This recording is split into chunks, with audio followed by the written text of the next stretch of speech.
જય મુરલીધર મિત્રો, જે આપણે ગિરનારી મગફળી હતી વાવેલી અને એ થોડીક પારવી થઈ અને ઉતારો એ બહુ છે, એટલે હવે આની વચ્ચે આપણે 39 નંબરનું પાછું વાવેતર કરી છે પાટલામાં તન દાંતે. ઉતારો વધુ છે એટલે પાછું વાવી દઈ, નકર બહુ હેલ ના પૂરે.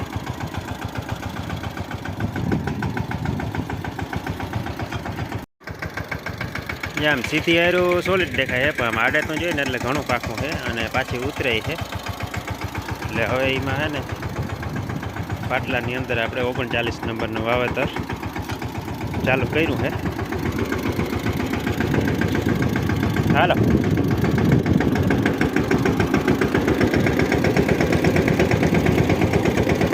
અંડરગ્રાઉન્ડ ચક્કર છે.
હાલો તો મિત્રો, ઓલા ખેતરે આપણે મગફળી કમ્પ્લીટ વવાઈ ગઈ છે અને અહીંયા વખીણું હાકીને ત્યાં મગફળી વાવી એવું થયું.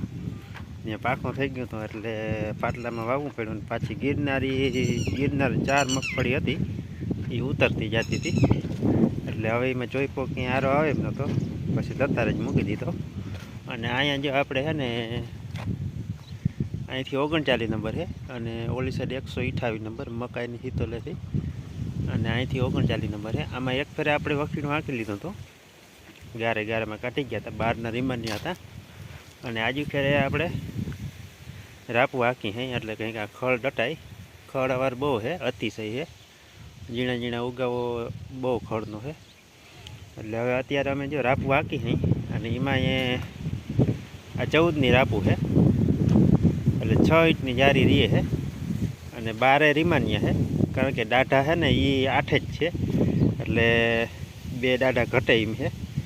એટલે 12 રીમાની એમાં અમે 2 વાર આવે રીમાનીઓ એટલે એમાં બહુ જરૂર ના પડે. પણ વચલા 3 પાટલામાં 14ની રાપું છે અને 20ની જારી વાવેતર એટલે 6 ઇંચની જારી રીએ. જેવું તમને આપણે જોઈ ટેપ લઈ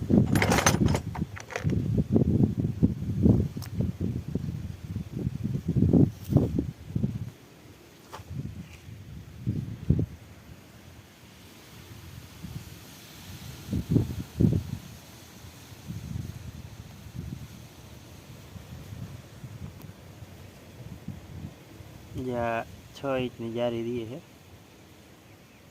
આમાં ટેપમાં જો ઝાખું દેખાતું હોય વિડીયોમાં, કદાચ તમને ફીટ 6 ઇંચ છે અને આ રાપ છે 14ની.